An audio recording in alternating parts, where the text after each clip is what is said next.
बिस्मिल्लाह अर्रहमान अर्रहीम।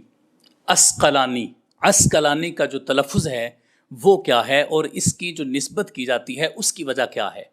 अस्कलानी आइन के ज़बर के साथ और सीन के सुकून के साथ, अस और क़ाफ के ऊपर फिर ज़बर है और लाम के ऊपर ज़बर है, फिर उसके बाद अलिफ और नून आएगा। अस्कलान, इसके तलफ़ुज़ के बारे में इमाम समानी रहमहुल्लाह किताबुल अंसाब में ये फरमाते हैं, अल अस्कलानी बिफ़त्हिल ऐनी व सुकून सीनी व बिफ़त्हिल क़ाफ़ी व बअदहा अल अलिफ वन नून। वो फरमाते हैं कि अस्कलान यानी ऐन, ऐन के ऊपर ज़बर और सीन के ऊपर सुकून जज़म और फिर क़ाफ़ के ऊपर ज़बर है। अस्कलानी असल में ये लफ्ज़ है।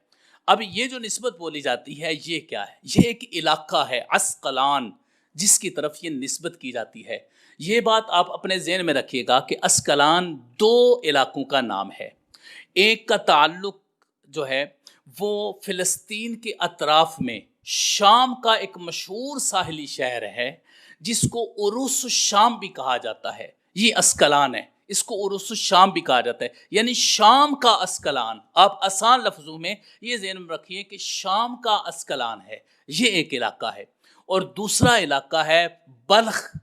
बल्ख जो शहर है उसका एक इलाका है, कदीम बल्ख उसका इलाका है, उसका एक मोहल्ला है अस्कलान।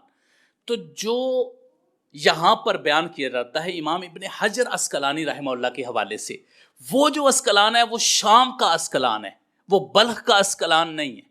और शाम के अस्कलान के बारे में साहिब मुजमुल बुल्दान अल्लामा याकूत हम्वी वो क्या फरमाते हैं? वो फरमाते हैं कि ये जो शाम का अस्कलान है, यहाँ सहाबा इकराम और ताबीन अजीम अजीम और किबार सहाबा और ताबीन वहाँ पर आए जिन्होंने आकर इल्म हदीस का दर्स दिया बाकायदा तौर पर, और बड़े बड़े यहाँ पर मुहद्दिसीन इकराम पैदा हुए। तो जो अस्कलान इलाका है इसको दो हिस्सों में तकसीम किया जा सकता है, एक शाम का अस्कलान है और एक बल्ख का अस्कलान है। जो शाम का अस्कलान है वहाँ के मुहद्दिसीन इकराम मशहूर हैं ज़्यादा। उसमें कौन कौन सी शख्सियत शामिल हैं?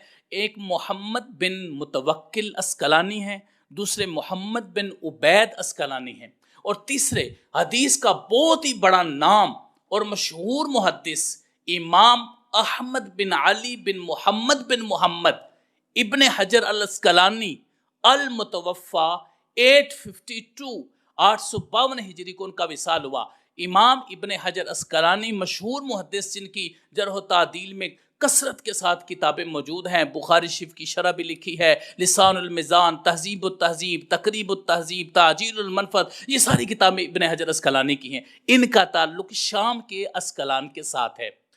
तो इस हवाले से इमाम इब्ने हजर अस्कलानी पर हमारा पूरा एक मुकम्मल तौर पर बयान मौजूद है। अगर आप उनकी हालात ज़िंदगी के बारे में जानना चाहते तो हमारा बयान सुनें। नतीजतन ये बात ज़हन में रखें कि एक अस्कलान शाम है और एक अस्कलान बल्ख है, और इमाम इब्ने हजर अस्कलानी जो मशहूर है, हाफिज़ मुहद्दिस है, वो शाम का अस्कलान है, उस इलाके के साथ ताल्लुक़ रखते हैं। तो ये तलफ़ुज़ था। अल्लाह रब्बुल इज़्ज़त की बारगाह में दुआ है अल्लाह आइम्मा किराम के सही तलफ़ुज़ हमारी ज़ुबानों पर जारी फरमाएँ।